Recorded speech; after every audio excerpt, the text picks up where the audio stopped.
हमारे दरमियान में स्टूडेंट्स फॉर पीपल्स डेमोक्रेसी इस ऑर्गेनाइजेशन से श्री लक्ष्मी, मैं उनको दावत देता हूं कि वह आए और एड्रेस करें।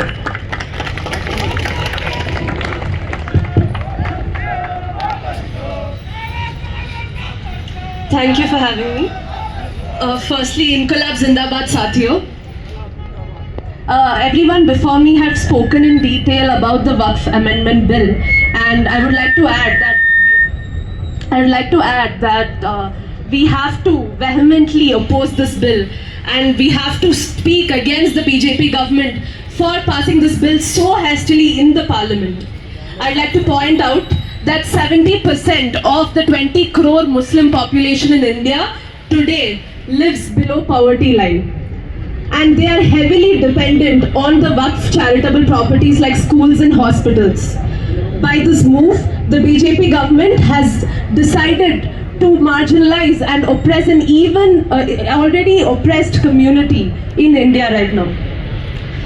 Over this, I would like to highlight in the past few years, under the BJP government, we have been witnessing some extremely horrible atrocities against the Muslim communities.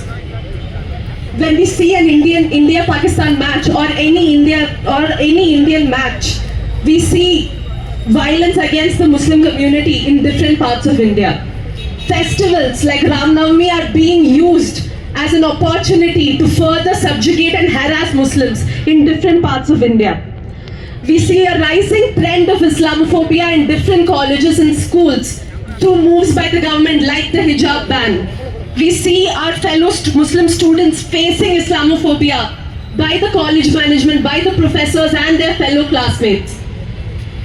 Apart from this, the government has also been banning democratic organizations of Muslims and Adivasis in a move to further their fascist agenda.